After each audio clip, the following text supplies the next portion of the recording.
Kami. To tell you frankly, we are mad. Para matawan sila kasi kung hindi, talagang mawawala na pati Palawan, makakuha na nila. I want them to hear it. That's why I am making my voice loud and clear. Mr. President. I'm not saying it was a bully. Bawal ang bully.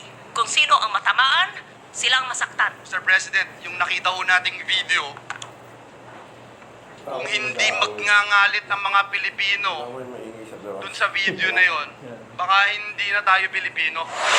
Para sa isang bully, we should speak the language that they can understand. Hindi dapat tayo pumayag. Taas noo at buong puso tayong maninindigan. Atin ang Pilipinas. Dapat nating ipaglaban ito. Ang mamatay ng dahil sa'yo.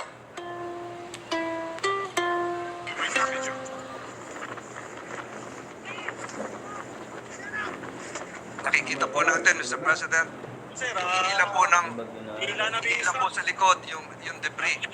How? What are you doing?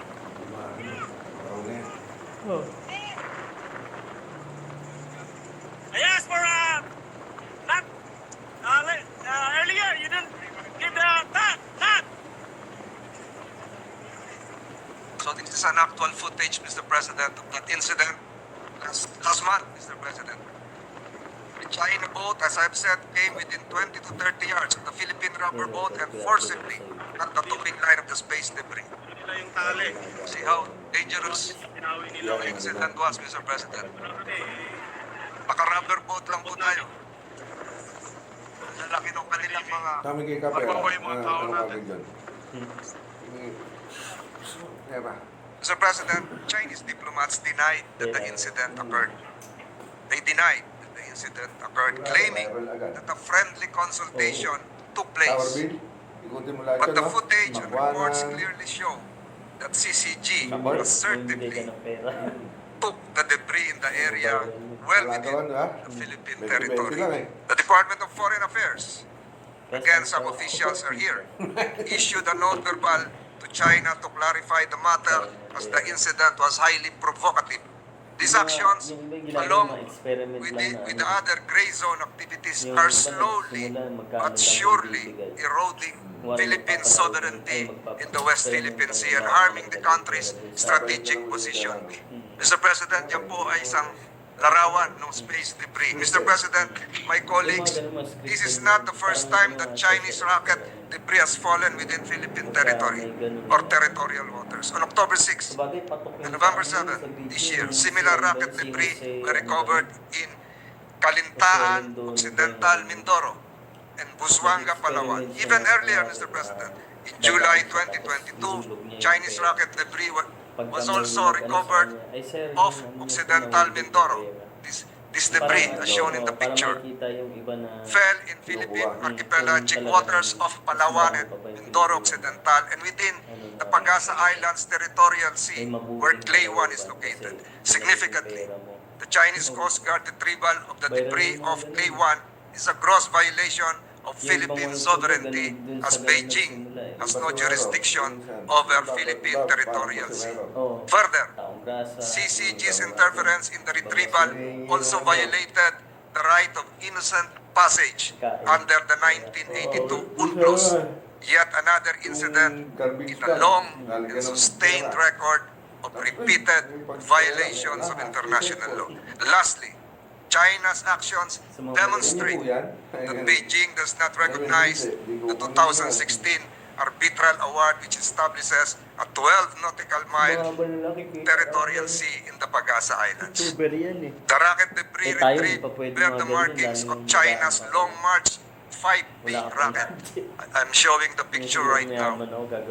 Incontrovertible proof the provenance of the remains recovered in Occidental Mindoro, Palawan, and in the Pagasa Islands.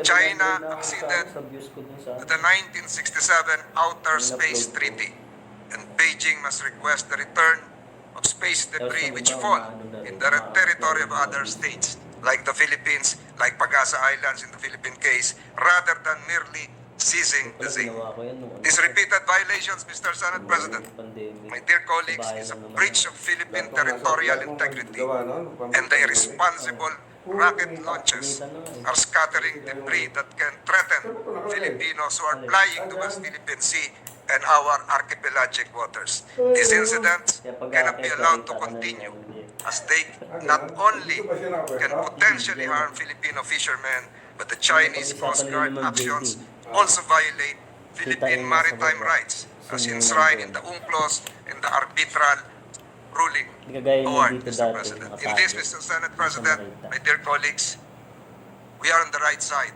of international law. And gross violations like this cannot be allowed and should not be allowed to continue. Before I end this speech, Mr. President, let me stress that it is high time that the government prioritizes South China Sea, West Philippine Sea, as the Philippines has become the laggard among the claimants.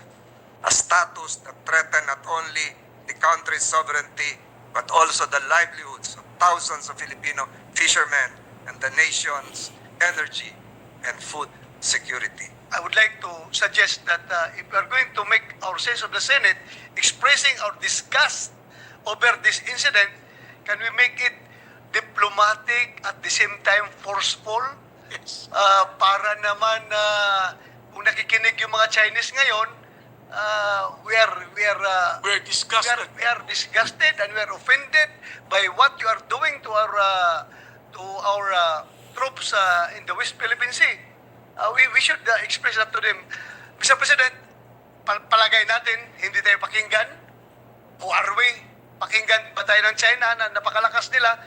But sana as a body, itong Senado ay magpalabas tayo ng sense of the Senate para malaman natin mga kababayan na ang Senado natin ay galit na sa ginagawa na pambubuli nitong mga tao na ito sa ating mga kababayan.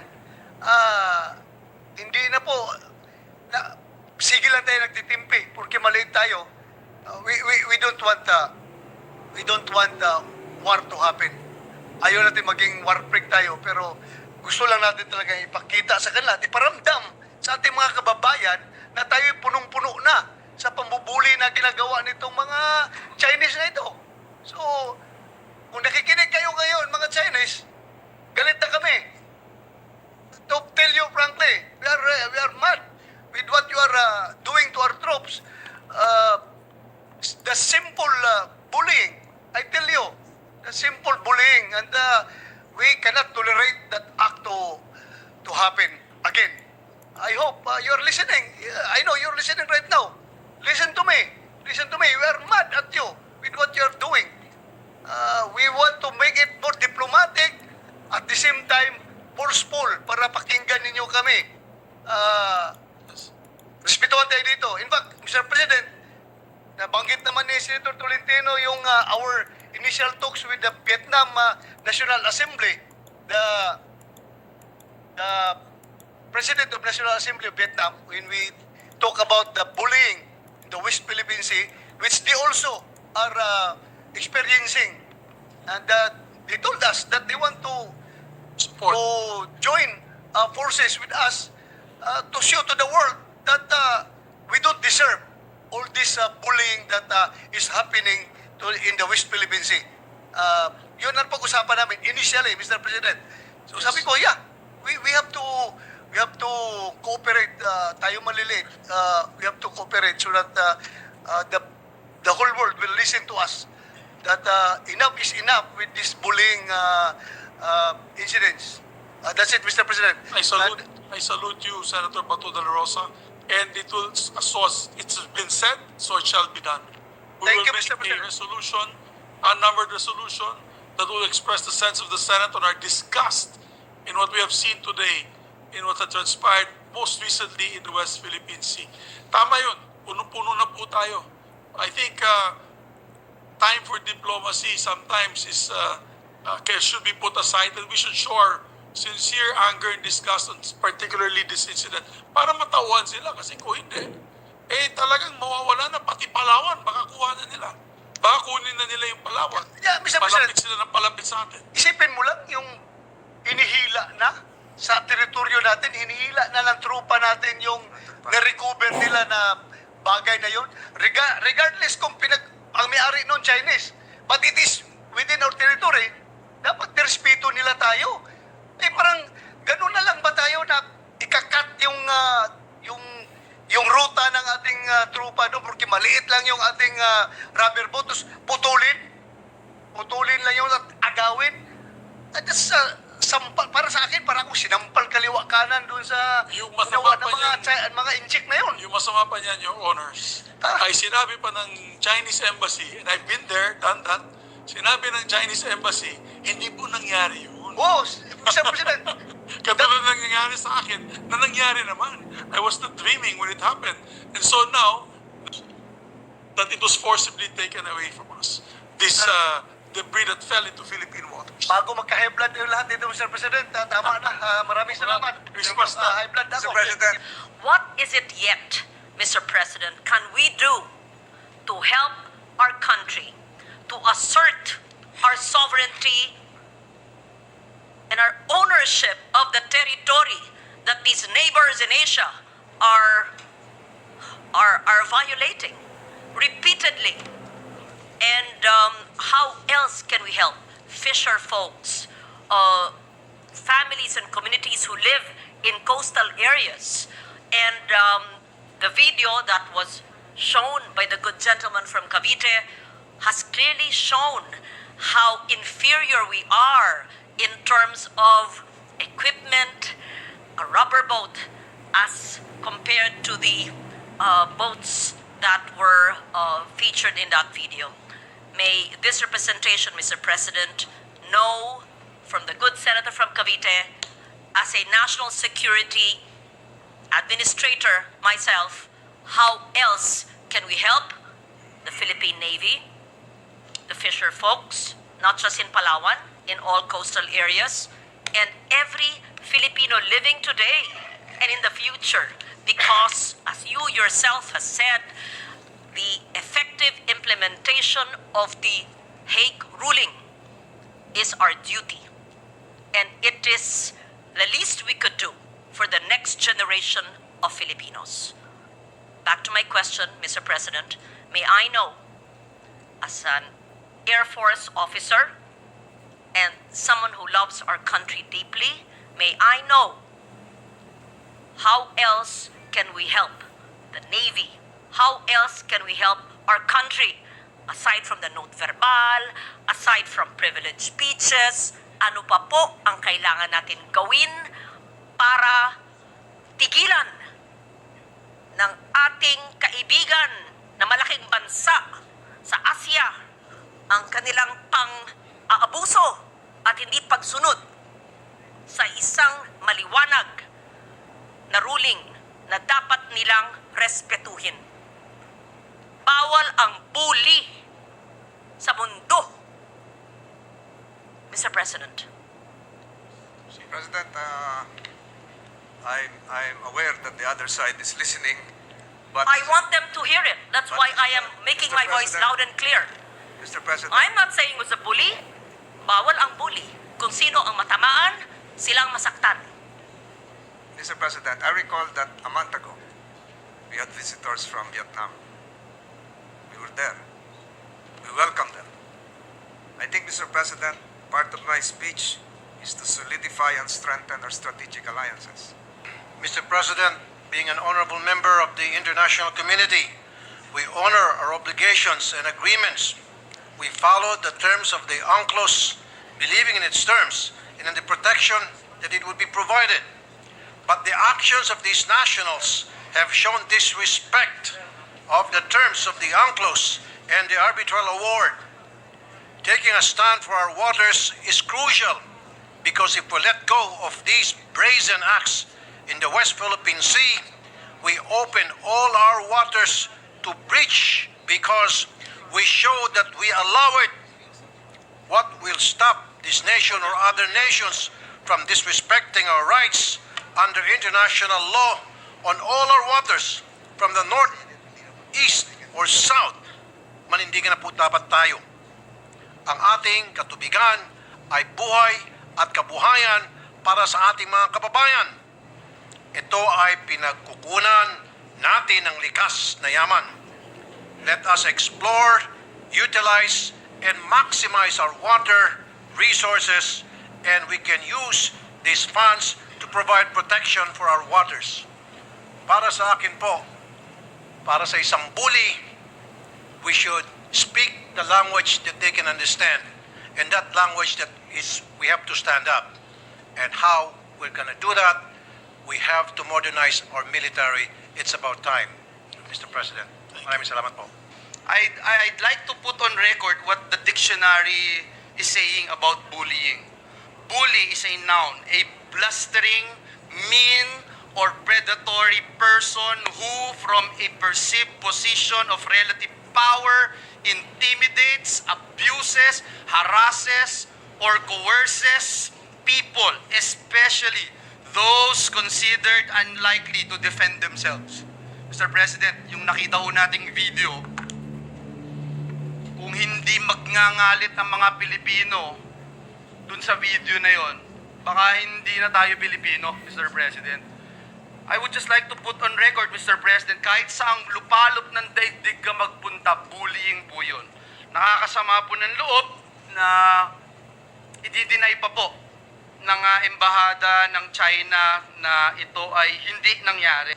Mr. President, our sovereignty or territorial integrity, this is priceless. We have to fight for it. And this is even our sworn duty as public officials to fight for our territorial integrity and protect our sovereignty at all costs. Tama po kayo, Mr. President, baka magising tayo isang araw, yung Palawan, katabi na ng mga isla kanila pong tinatayo. So, Mr. President, pinigilan na ako ni Senator Alan noon kasi we have to keep our menu of the Horizon 2 and Horizon 3 of the AFP and DND, yung po mga nais natin bilhin. Pero ako, ito lang yung wishlist ko para malaman nila, hindi tayo pwedeng ibuli. We will have anti-aircraft missiles, put at around surface-to-surface missiles, surface-to-air, para hindi nila basta-basta tayo papasukin ng kailang aircraft intrusions by air. Dapat malaman nila magkaroon tayo nito, hindi sila makakapasok. Magdadalawang isip sila. I will order also, kung ako lang ito, F-16s, F-35, so several sa deterrent. And I would like to thank our Senate President. If you remember, for the information of our colleagues, during our parliamentary visit to France, before the official visit, we went to Normandy, which was 4 hours away, and then went to the naval group to look at where the submarines are being manufactured. Went to the nuclear power plants. Kami dalawa ni Senate President, we left at 8 a.m. in the morning and went back at 2 a.m. So I'm proud to have a Senate President and a Senate that is standing to protect our sovereignty and territorial integrity. Ganun po, para malaman ng honored men in uniform. Si Senate President mismo, actual pumunta doon mismo sa naval group. Alas 8 na umaga, bumalik kami. Alas 2 ng umaga. We are there. Really, ang concern natin is to how to protect our territories. Kaya, Mr. President, I'm hoping that, again, we need to beef up already. And I'm quite proud that in the Senate, we tried to restore the budget that was cut in the age gap on the AFP modernization. Because this is already a clear and present danger. Hindi na ito pwedeng baliwalain. If you saw the new pictures, the most recent pictures of the disputed islands, full-blown military bases na, ang dami na. It's like a city already. Baka magising tayo pag pinabayaan pa natin to. If we continue to become a laggard, baka mamaya po yung Palawan nga ma-annex na nila. So again, I'm quite proud that we have a Senate that is really fighting for our sovereignty. So again, next year, maging makulit man tayo, ulit-ulit ko dadagdagan natin ang modernization so that we will have the minimum defense posture that China will respect. Papaalam ko sa kanila, magkakaroon tayo magagandang maliliit man, pero hindi na makikita, matatakot sila na pumasok dito. Senator Bong Revilla, sir. Thank you, Mr. President. I would like to associate myself with the gentleman from Cavite's pronouncement, Senator Tolentino, at narinig ko rin ang tinig ng ating mga kasamaang senador na talaga naman nakakapanginig ng laman, Ginoong Pangulo. Sa panahong ito na mas higit at mas masidhi nating dinadama at binibigkas ang lupang hinirang. Lupang hinirang, duyan ka ng magiting, sa manlulupig, di ka pasisiil. Our country is so beautiful and rich in natural resources. Utang natin sa inang bayan ang mga tinatamasa natin ngayon. Kaya naman nararapat lamang na ipagtanggol at proteksyonan natin ang bawat sulok ng ating bansa, Ginoong Pangulo. Tayo'y mga Pilipino, kilalang matatapang. Hindi tayo titiklop, lalo na sa mga panahong ito na sarili nating mga kababayan ang ginigipit, inaalipusta sa sarili nating bansa. Mga kababayan, hindi tayo papayag. Hindi dapat tayo pumayag. Taas noo at buong puso tayong maninindigan. Atin ang Pilipinas. Dapat nating ipaglaban ito. Ang mamatay ng dahil sa'yo. Maraming salamat.